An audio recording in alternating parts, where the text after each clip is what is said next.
And we are here to present a deep dive in indigenous and historical communities. In the heart of Sierra Leone's rich tapestry, we have vibrant and resilient indigenous communities thrive, each with its unique story woven into the cultural fabric of the nation. From the bustling energy of the Kube to the historical echoes of Mountain, the rhythmic beats of Kisi, and the coastal serenity of Aldrich. These communities and many more stand as living testaments to the enduring spirit of Sierra Leone's indigenous heritage. Sierra Leone indigenous housing shows the cultural legacies, heritage, and resourcefulness of its people, as construction is done using locally sourced materials and design techniques to suit the country's climate. The housing provides not only shelter, but a sense of symbolism, pride, and unity. So, we have a slide showing the provinces of Sierra Leone. Sierra Leone is bordered by Guinea, Liberia, and the Atlantic Ocean. For the purpose of this presentation, we are focused on the Timnis of Losar, the Crus of Kube, and the Creoles of the Freetown Peninsula. The history of the Creole people. The Creole people, or the Creoles as they are locally called, are descendants of freed African-American, Afro-Caribbeans, and liberated African slaves who settled in the western area of Freetown between 1787 and 1885. The next slide shows indigenous structures. The first picture highlights laterite blocks that is usually found in Creole communities. The laterite blocks were used for structures by both the colonial craftsmen and Creole settlers. The laterite blocks are usually bounded with mortar. Some are left sphere-faced, but most are painted for its aesthetic quality. We also have timber buildings, which is locally called the bodos. The bodos, built with timber panels, is a construction style brought by the freed slaves who settled in Freetown, bringing in their customs from colonial masters. Creole society will have been similar to the Caribbean society. We also have the zinc sheet house called the bangode. Zinc sheet nailed to a frame made of timber sticks is popular in the country. Several other low quality materials are used as the type of construction. The Moitown community. Moitown was founded in April 1829 in a suburb in Freetown that was founded for freed African slaves who were brought back to Sierra Leone by their colonial masters. This community was mainly inhabited by the Iba people, liberated African slaves from Nigeria, who later became a part of the Creole society. It originally housed 326 liberated Africans. The Creole settlement in Lumley indicates some old houses and some zinc houses, and also the hybrid form of this. That means both the zinc houses and the wood houses joined together. And also there are some houses here that are made from laterite by your right, and on the left the hybrid form is displayed. The Congo Cross community is a more modern Creole settlement. After the era of the laterite block houses, the block mold design was the new aesthetic in the Creole community, especially to local rich people. The Creole community in regions also has diverse of these types. It has the board houses, the pan bodies, as we call them here, and also those made from laterite. The Lone Star community. The Lone Star community is largely occupied by the Temne people and mostly the Kabia people, who are referred to as inhabitants of the place. And the chiefdom is Maramba. Here are some houses that are shown from the Lone Star community. They kind of imitate the Creole structures, that is the board houses and the laterite houses. Because are indigenous to the people of West Africa, mainly Ivory Coast and Liberia. They migrated to Sierra Leone along the Freetown coast at the place known as Kube. The Kube were well known as deckhands for fishermen. It is no wonder they settled at Kube for its proximity to the water. In later years, they started occupying streets alongside Kutango, Isuku streets, Babaku, and Seraku streets. So, the brief history of Kube. The locality of Kube has two comments: the sheep hole and the Ku tribe. It was referred to as Kube in the 20th century, but when the British hired the settlers as seamen, as I said earlier, for British sea liners. Most of the hired seamen were the Ku tribe. Since Ku and Ku sounded alike, the name Kube was replaced by Kupe. Then people from the Interland started sailing here in the early 50s to use the bay as well for their trade activities. So how livelihood is in Kube.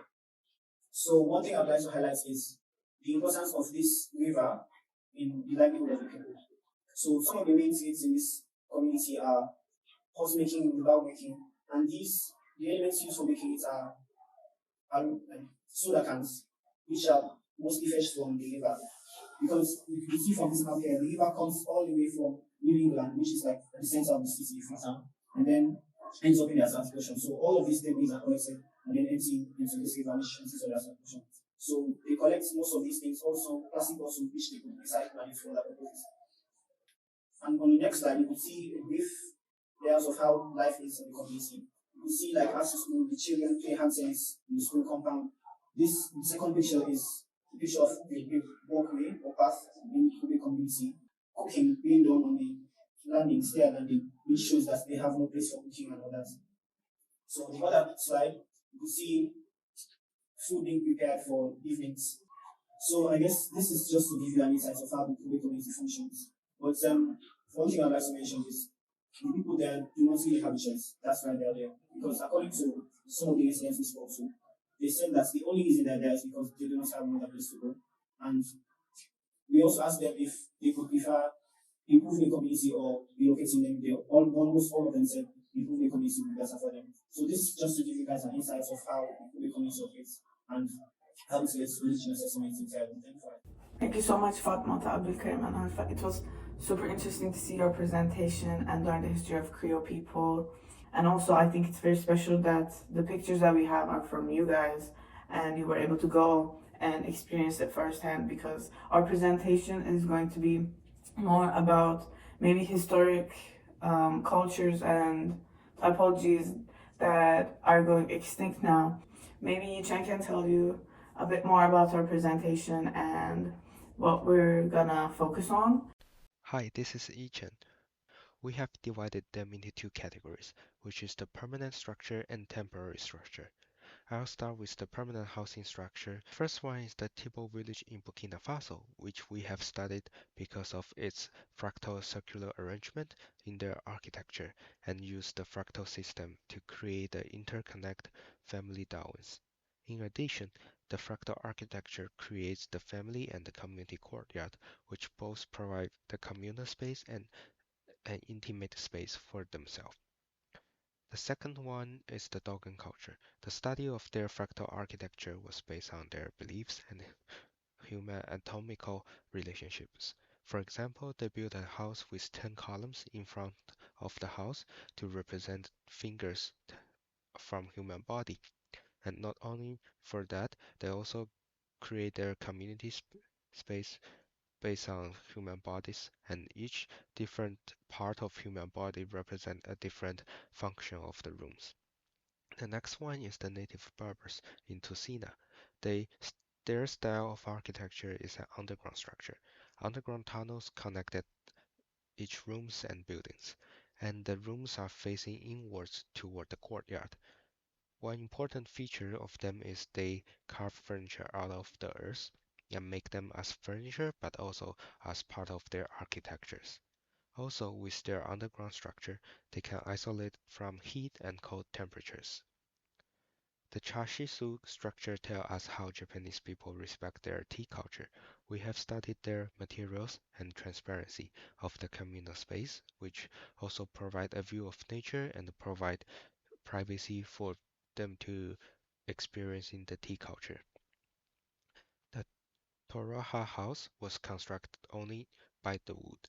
The house was designed to defend against the local catastrophe like flooding, and they also have a fractal structure that when the family was expanded, they built an additional structure next to the existing one and connect them together. The last one is the cave tower. It is similar to the native Berbers in Tucina, using the earth as construction material. Hi, I'm Aline. Thank you, Chan, for presenting the permanent housing structures in indigenous cultures. I'm going to be presenting the temporary housing structures. And these range from a variety of geographies.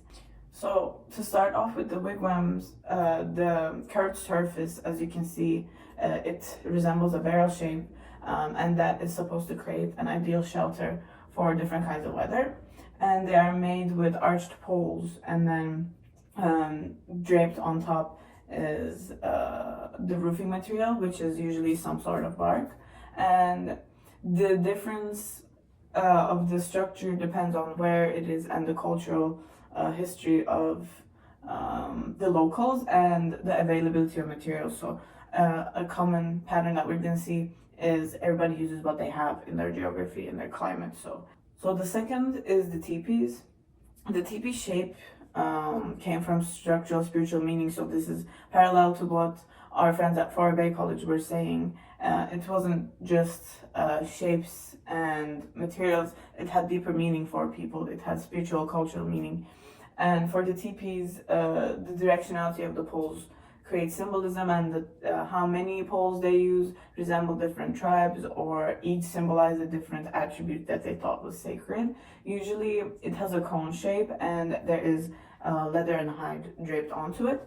The leather and hide usually had some stories, dreams, these things painted on them, because it was very spiritual, and they just like to decorate the outside that way, symbolizing that. And another pattern that we're going to see, which teepees also have, is that they are easy to assemble and disassemble, and they're very light to carry. The third one is the Bedouin tent. Bedouin means habitant of the desert, so this is Arab semi-nomadic culture. This was based in Morocco, and they were up against desert climate, desert conditions, and they were usually dark colored tents, as you can see from the images. The openings were low to the ground, so that the impact of the weather didn't alter the climate on the inside, and goat or camel wool was used, and it could take the hot weather, push it up, and cool the tent that way. So as you can see in the diagram, even though the wool is dark, it has thermal property, and the shape, and it creates a breeze inside. So natural ventilation is enabled by all these things. Fourth is the Mongolian yurt. It is circular, it has a door and a frame, a lattice wall, which could all be taken apart and was made by natural materials, covers, rafters, tension cable, and center ring, and a top structure. So it has more layers to it. But the circular shape is very aerodynamic, and the climate is continental climate, so they have to withstand very heavy winds and storms. So this shape enabled that. The fifth is the Korowai tree house. But in this climate, it is hot and humid, and it caused problems like witch doctors, raids, neighborhood wars, floods, and parasitic pests. So how they could escape all these conditions was to get everything up from the ground. And banyan or wambon trees made up the pole usually. That was the main trees in this area. And then the house structure, they used tree branches, rattan, and sago bark. So everything that they could find around them.